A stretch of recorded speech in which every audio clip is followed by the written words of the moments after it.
The scent of lavender fabric softener clung to the air as I folded the last of Aaron's shirts. Everything in its place, just the way he liked it. I smoothed my hand over the crisp cotton, savoring the familiar routine that had defined our life together for the past decade. "Honey, I'm home." Aaron's voice echoed through our modest two-story house. I smiled, setting aside the laundry basket. "In the bedroom, dear?" His footsteps thudded up the stairs, and I turned to greet him. But the moment he appeared in the doorway, my smile faltered. Something was off. Aaron's tie was askew, his collar rumpled. A faint smudge of lipstick stained the edge of his shirt. My stomach clenched. "How was your day?" I asked, fighting to keep my voice steady. He shrugged, avoiding my gaze.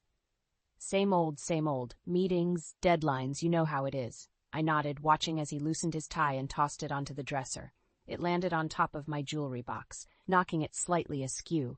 The box tumbled to the floor, spilling its contents across the hardwood. "Oh, shoot," Aaron muttered, bending to help me gather the scattered earrings and necklaces. As I reached for a pearl stud, my fingers brushed against something unfamiliar, a small silver locket I'd never seen before. My heart raced as I picked it up, turning it over in my palm. "What's this?" I asked, holding it up to the light. Aaron's face paled. "Oh, that? It's nothing. It's probably just something you forgot about." I frowned, studying the delicate engraving on its surface. S+A, I read aloud. "Aaron, who's S?" He snatched the locket from my hand, shoving it into his pocket. "It's not what you think, Rachel. Just drop it, okay?" The tension in the room was palpable. I stood, crossing my arms over my chest. "No, I won't just drop it. What's going on, Aaron?" He ran a hand through his hair, sighing heavily. "Look, it's been a long day. Can we talk about this later?" "Later?" I echoed, my voice rising. "When? After you've had time to come up with a better lie?" Aaron's eyes flashed with anger. "What do you want me to say, Rachel? That I'm not happy? That I'm tired of coming home to the same boring routine every day?" His words hit me like a physical blow. I stumbled backward, gripping the edge of the dresser for support. "Boring? Is that what our life together is to you?"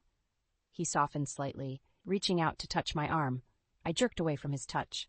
"Rachel, I didn't mean—" The shrill ring of his cell phone cut through the tension. Aaron fumbled in his pocket, glancing at the screen, his face twisted with guilt as he silenced the call. "Who was that?" I demanded, though I already knew the answer in my gut. "It's work," he lied smoothly. "I have to take this. We'll talk later, okay?" Before I could protest, he was gone, thundering down the stairs. The front door slammed shut moments later, leaving me alone with the scattered remnants of my jewelry and my crumbling marriage. I sank onto the bed, my mind reeling. How long had this been going on? How could I have been so blind? The buzzing of my own phone startled me from my thoughts. I glanced at the screen, seeing my mother's name flash across it. "Rachel?" Her warm voice filled the line. "Is everything all right, dear? You sound upset." I took a shaky breath, fighting back tears. "Mom, I think Aaron's having an affair." The silence on the other end was deafening. Finally, my mother spoke, her voice filled with a mix of concern and determination. "Oh, sweetheart, tell me everything." As I poured out the story, I couldn't shake the feeling that my carefully constructed world was about to come crashing down around me. But with my mother's steady presence on the other end of the line, I knew I wouldn't have to face it alone. The harsh fluorescent lights of the hospital corridor seemed to mock my exhaustion as I trudged towards the exit. Another grueling 12-hour shift done, but my mind wasn't on the patients I'd cared for. It was on Aaron and the growing chasm between us. As I pushed through the double doors into the crisp evening air, my phone buzzed. Mom's name flashed on the screen. "Rachel, honey, your father's back is acting up again. Could you stop by on your way home?" I sighed, glancing at my watch. "Of course, Mom. I'll be there in 20. The drive to my parents' house was automatic, muscle memory taking over as my thoughts swirled. It had been 2 weeks since I'd found that locket, and things with Aaron had only gotten worse. He was distant, irritable, always finding excuses to stay late at work or go out with the guys. I pulled into the driveway, spotting Dad through the living room window. He was hunched over in his favorite armchair, grimacing as he tried to find a comfortable position. "There's my girl," he said as I walked in, his face lighting up despite the pain. I kissed his cheek, then turned to Mom. "Where's his medication?" "Kitchen counter," she replied, wringing her hands. Rachel, you look exhausted. Is everything okay? I busied myself with Dad's pills, avoiding her piercing gaze. I'm fine, Mom. Just tired from work. And how's Aaron? She pressed, her tone careful. The pill bottle slipped from my fingers, clattering across the counter. He's fine, I lied, my voice cracking. Mom was at my side in an instant, her arm around my shoulders. Oh, sweetheart, what's going on? The dam broke. Through tears, I told them everything. The locket, the late nights, the growing distance between us. Dad listened silently, his face darkening with each word. I'll kill him, he growled, trying to push himself up from the chair. Philip, sit down before you hurt yourself, Mom scolded, then turned back to me. Rachel, have you talked to him about this? I shook my head, wiping my eyes. I've tried, but he just brushes me off, says I'm being paranoid. Mom's lips thinned into a hard line. Well, that settles it. You're staying here tonight. I won't have you going back to that house in this state. Part of me wanted to protest, to cling to the illusion that everything was fine. But the larger part, the part that was tired of pretending, simply nodded. I'll just run home to grab some things, I said, my voice hollow. The house was dark when I pulled into the driveway. No surprise there. Aaron had texted earlier saying he'd be working late. Again, I let myself in, flicking on lights as I moved through the silent rooms. Everything looked the same, and yet different, tainted by suspicion and hurt. In our bedroom, I grabbed a duffel bag and started throwing in clothes. As I reached for my toothbrush in the ensuite bathroom, something caught my eye. A glint of silver in the trash can. My heart pounding, I fished it out. It was a small, velvet jewelry box, empty save for a crumpled receipt. For a moment, hope flared in my chest. Had I been wrong? Was Aaron planning some romantic gesture? Then I saw the date on the receipt. 2 days ago, when Aaron had claimed to be stuck at the office all night. With trembling hands, I smoothed out the paper. The item description made my blood run cold. 14K white gold heart pendant, engraved. A sob caught in my throat as the truth crashed over me. There was no mistake, no misunderstanding. Aaron was having an affair. I sank to the cold tile floor, clutching the empty box to my chest. How could he do this? After everything we'd been through together? The sound of a key in the front door jolted me back to reality. Aaron was home. Scrambling to my feet, I shoved the box and receipt into my pocket. I couldn't confront him now. Not like this. I needed time to think, to plan. As his footsteps echoed up the stairs, I made a split-second decision. Grabbing my bag, I slipped out onto the small balcony off our bedroom, hidden from view by the heavy curtains. Rachel? Aaron called out, his voice echoing through the empty house. I held my breath, willing myself to stay silent as he moved around the bedroom. After what felt like an eternity, he left, muttering something about me working late. Only when I heard the shower start did I dare to move. Heart pounding, I crept down the stairs and out the front door, fleeing into the night with my world in pieces around me. The harsh buzz of my alarm jolted me awake, and for a moment I forgot where I was. Then reality crashed back in, as I took in the familiar floral wallpaper of my childhood bedroom. I'd been staying at my parents' house for a week now, unable to face Aaron after my discovery.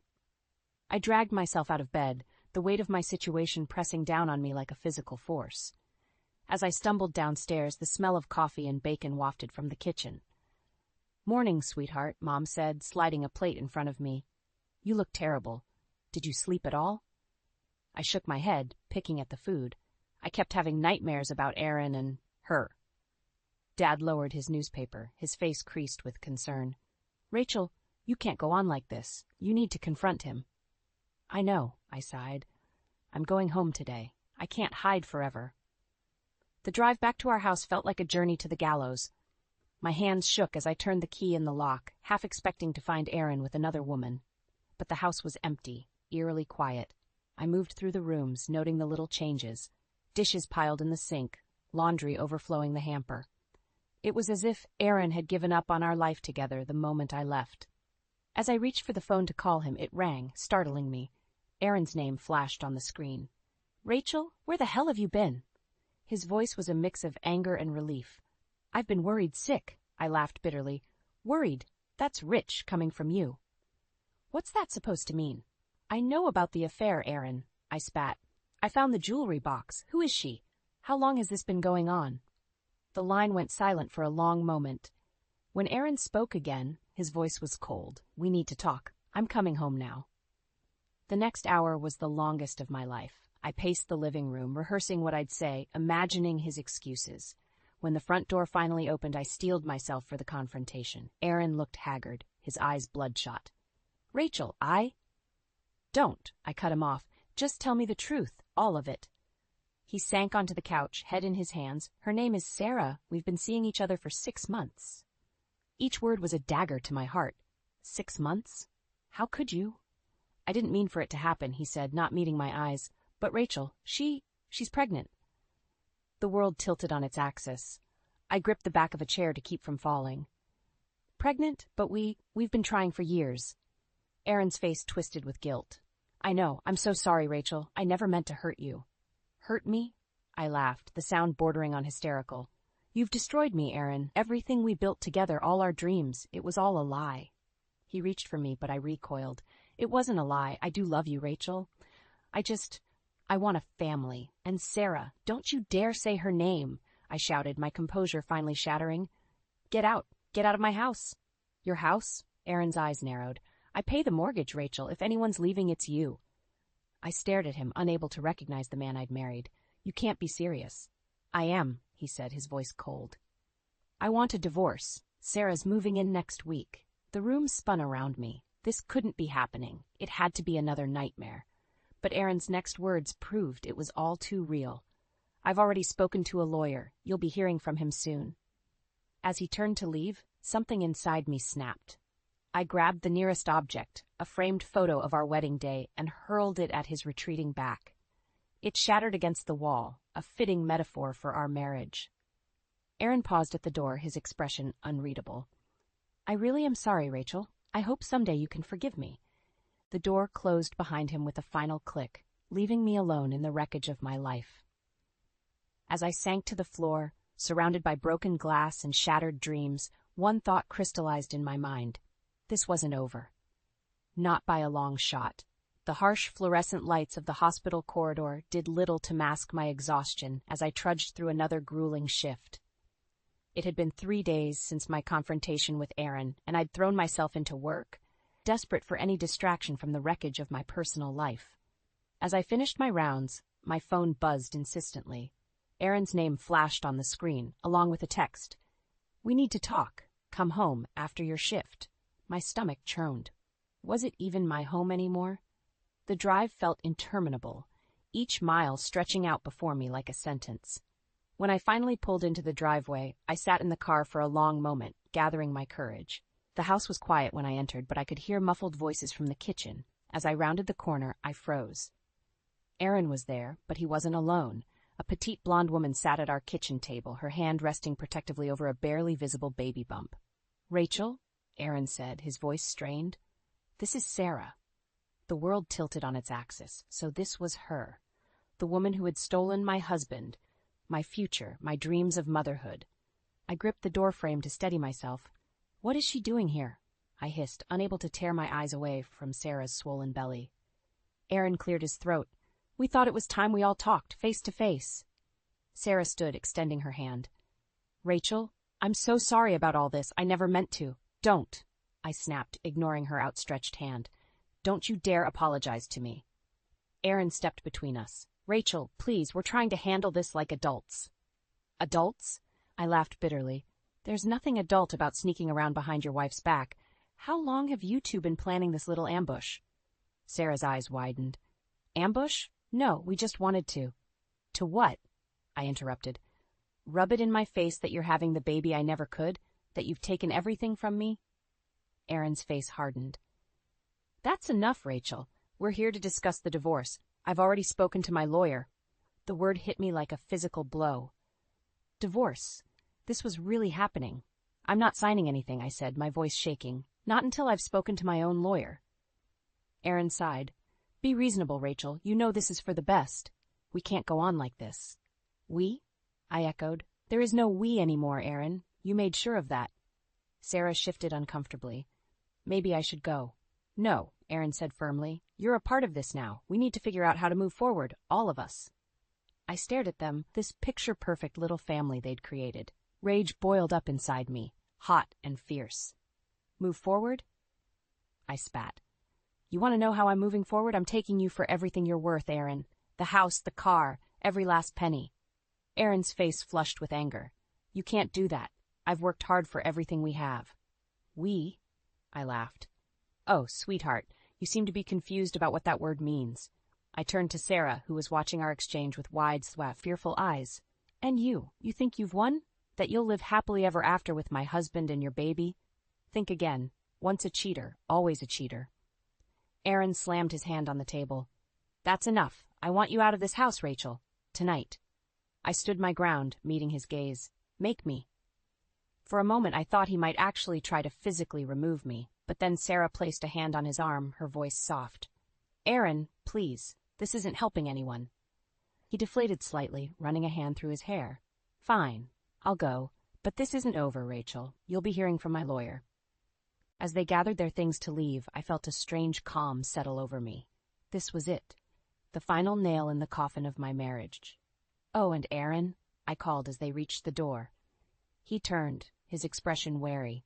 You might want to ask your new girlfriend about Emma and Linda. The color drained from his face as Sarah's head whipped around to stare at him. Who are Emma and Linda? I smiled, a cold, satisfied thing. Why don't you ask your boyfriend? Look, I'm sure he has a fascinating story to tell. As the door slammed behind them, I sank to the kitchen floor, surrounded by the ruins of my life. But amidst the pain and betrayal, a new emotion was taking root. Determination. This wasn't the end. It was just the beginning of my fight. The gentle hum of my parents' old station wagon filled the silence as Dad drove us home. Mom sat in the back with me, her arm around my shoulders as I stared blankly out the window. The events of the past few days played on repeat in my mind, a nightmarish loop I couldn't escape. You did the right thing, sweetheart, Mom murmured, squeezing my hand. You couldn't stay in that house with him. I nodded mechanically, unable to form words. The weight of my hastily packed suitcase in the trunk felt like a physical representation of my shattered life. As we pulled into their driveway, a wave of exhaustion washed over me. I stumbled out of the car, barely registering Dad's concerned glance as he carried my bag inside. Why don't you go lie down, Rachel? Mom suggested gently. I'll make some tea. I retreated to my childhood bedroom, collapsing onto the narrow twin bed. The familiar floral wallpaper and faded posters felt like a time capsule, preserving a version of myself that no longer existed. The Rachel who believed in happily ever afters, who trusted blindly, who dreamed of a family with Aaron. A soft knock interrupted my spiraling thoughts. Mom entered, carrying a steaming mug of chamomile tea. How are you holding up, sweetie? She asked, perching on the edge of the bed. I sat up, wrapping my hands around the warm mug. I don't know, Mom. I feel numb, like this is happening to someone else. She nodded, her eyes filled with a mixture of sympathy and anger. It's okay to feel that way. You've been through a terrible shock. I just keep wondering how I didn't see it. I whispered, tears welling up. Was I really that blind? Mom's face hardened. This isn't your fault, Rachel. Aaron is the one who broke his vows, who threw away everything you built together. As if summoned by his name, my phone buzzed with a text from Aaron. We need to talk about the house. My lawyer will be in touch. A sob caught in my throat. He wants the house, Mom. He's going to take everything. Like hell he will. Dad's voice boomed from the doorway. He strode in, his face set in grim determination. We're not letting that bastard get away with this. I looked up at him, hope flickering faintly. What can we do? Dad sat down heavily in the old rocking chair by the window. First things first, we're getting you a lawyer.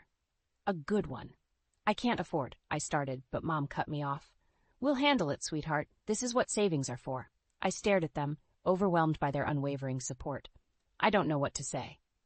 You don't have to say anything, Dad replied gruffly. You're our daughter. We're not letting Aaron destroy you. As they discussed potential lawyers and next steps, a strange calm settled over me. The numbness began to recede, replaced by a steely resolve. I want to fight, I said suddenly, interrupting their conversation. They turned to look at me, surprise evident on their faces.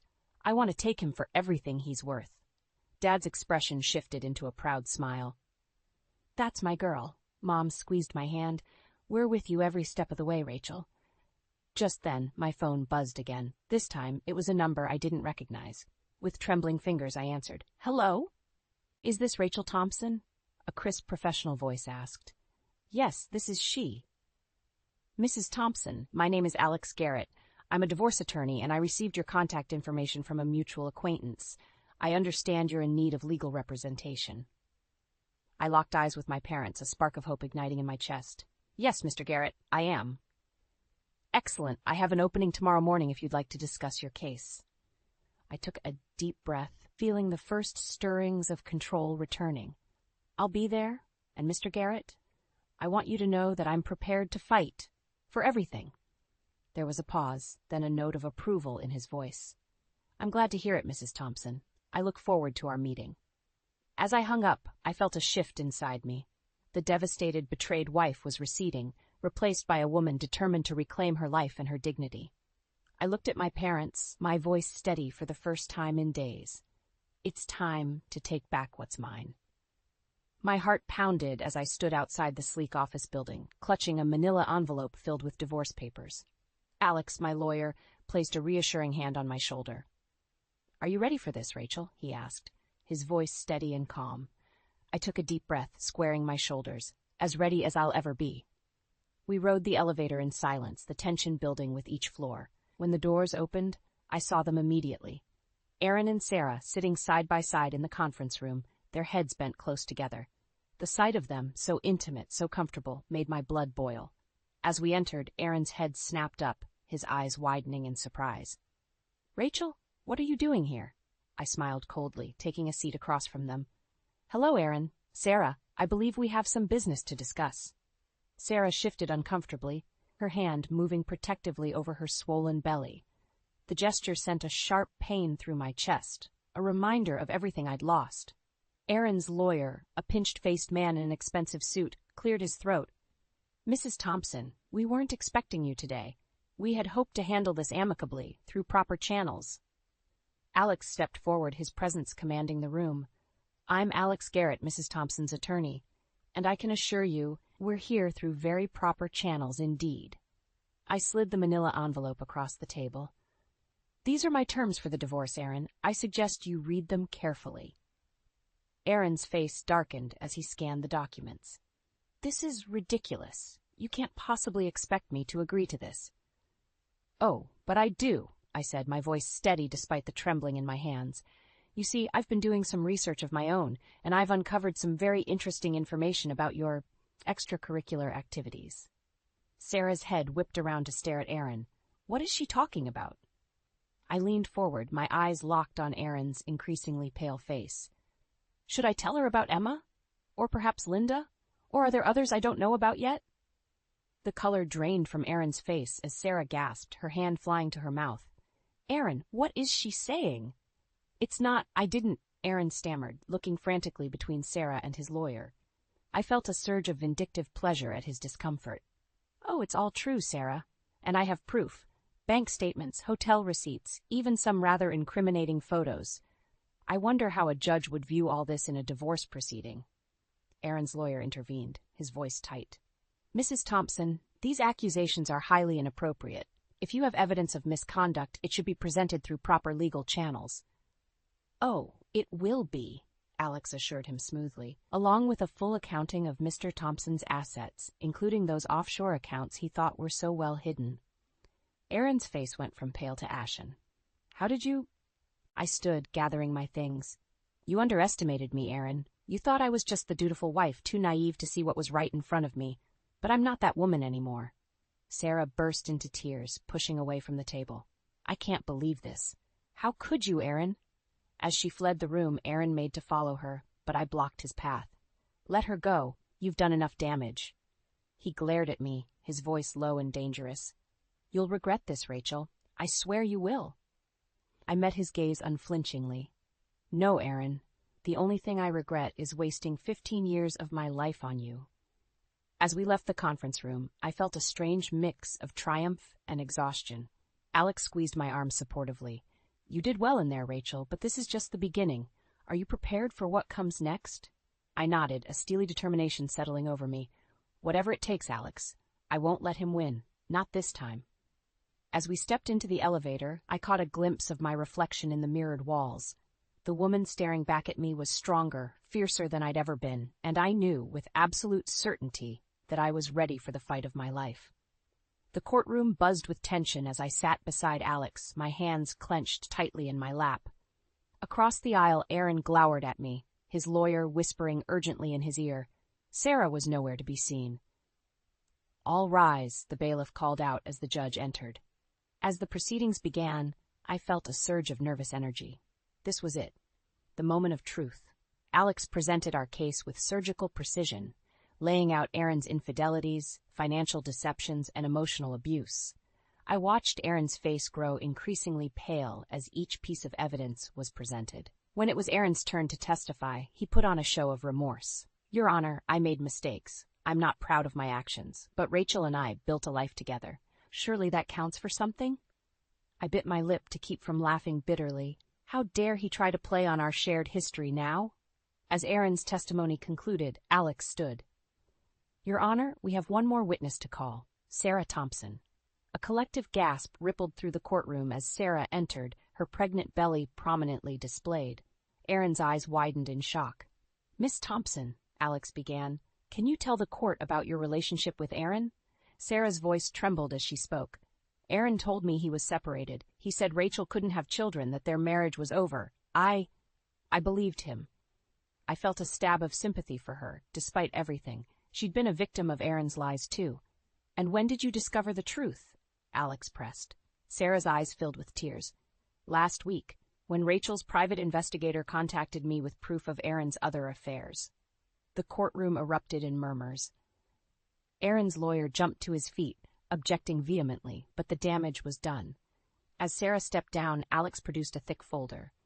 "Your Honor, I'd like to submit these photos and financial records as evidence." My heart raced as the judge examined the documents.